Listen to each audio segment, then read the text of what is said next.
This news coming in, let's bring in Fox News contributor Liz Peek. You know, Liz, we're watching the regionals. We're hearing reports that trading desks are really concerned. The White House and Congress not ready for possibly more bank failures. Look at the regional banks taking hits today. This is just a day after J.P. Morgan agreed to take over First Republic Bank, Liz. Yeah, and I think Jamie Dimon came out and sort of said that was it. We could now breathe.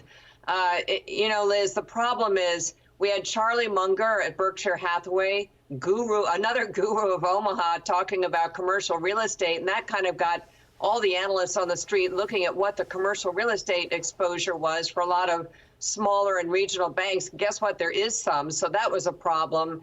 And then, look, here's the incredible thing.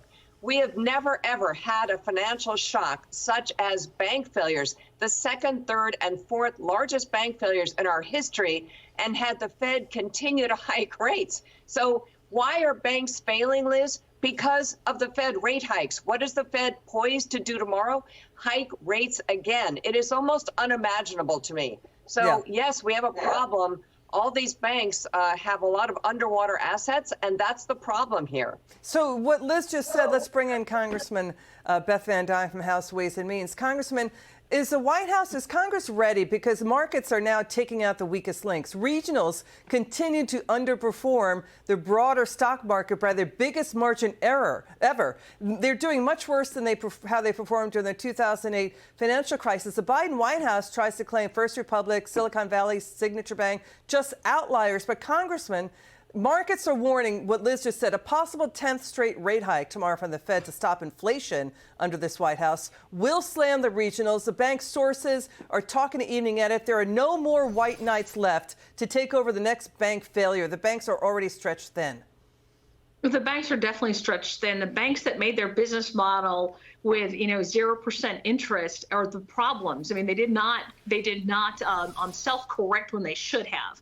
But the problem is because as a direct result of the Biden policies. The Biden policies, the extra spending, the extraordinary amount of spending, the trillions of dollars that they threw out into the economy, expecting, and they should have expected, that inflation was going to increase. When we have seen it nearly every single month, an increase since Biden got elected, what we were told was it was transitory.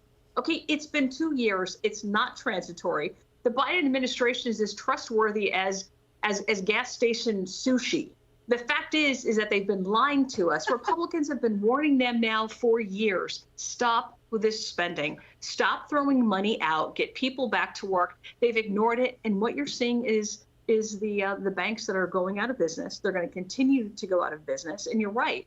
There's only going to be so many white knights to be able to come in and save the day. J.P. Morgan did this time, but who's going to do it the next time? Liz, who's going to do it the next time? I mean, commercial real estate acting like boat anchors in this drunken party the banks went on with, buying up, warehouses, condos, real estate development, health facilities, Also there's talk, Liz, the trading desks are talking, and Moody's and Fitch has already warned this. There could be another U.S. debt downgrade. We saw that in 2011. The Obama White House went ballistic when S&P took the U.S. debt credit rating down to AA+. GAO just found the government wasted more than $250 billion in improper payments from 2021 through last year. So what would happen if the Biden White House was hit with a U.S. debt downgrade? It would be embarrassing for the U.S. around the world.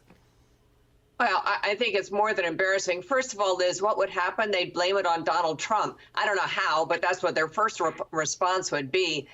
Look, I don't think that's going to happen, although it could happen. And what we're seeing in the market today, in fact, I just tweeted this out, 3-year treasuries yielding 5.2%. That 3-month treasuries. I'm not sure I've ever seen that before. A year ago, they were under 1%. Again, what we've witnessed over the last year is an unprecedented accelerating rate hike response from the Federal Reserve. The congressman's exactly right. It was too late, and therefore it's been too abrupt, and the banks were not able to adjust. I don't think any of the big banks are vulnerable in this at this point. I do think there's going to be some commercial real estate loans that go bad. I don't think that's entirely the fault of the lenders, but because we could have a bank failure where no bank buys that rotten, bank assets. That could happen, Liz. Yeah, but don't forget, there were 5 or more bidders on the most recent one, on the most recent bank, and we have other banks like Bank of America and some others that were in that mix. So it's not like there's no other banks. I hear what you're saying. I understand, but those bank stocks are under pressure. Then they're now getting even bigger, despite far left complaints about big banks. Congresswoman, the White House press secretary said today the president basically wants unlimited spending, suspend the debt limit without conditions. And the president still won't negotiate over the same reasonable spending reform and cuts he agreed to as senator and as vice president. He hasn't talked to Speaker McCarthy since February 1st. Let's get your reaction to Senator Mitt Romney on this. Why is the president delaying meeting with just 2 weeks to go before the U.S. could default? Watch this.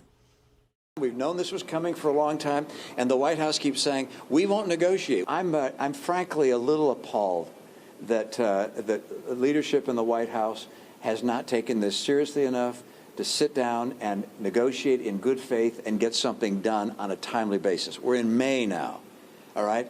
We got to move. And it's simply unacceptable for people to begin to worry whether they're going to get Social Security checks. It's a little late. It's May 1st now. How about May 2nd?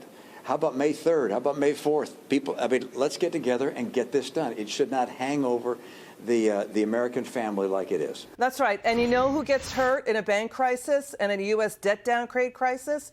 It is the American family, Congresswoman. It is their 401ks, their retirement, their pension, their savings accounts, already taking hits, paying higher bank fees for all these bank failures. Why is the president putting into dangerous play the full faith and credit of the United States for his big spending and climate change agenda that actually cost triple what he initially said with little to no oversight? Spending reform that he agreed to in the past is not MAGA. It's not draconian. Why is he sitting on his hands?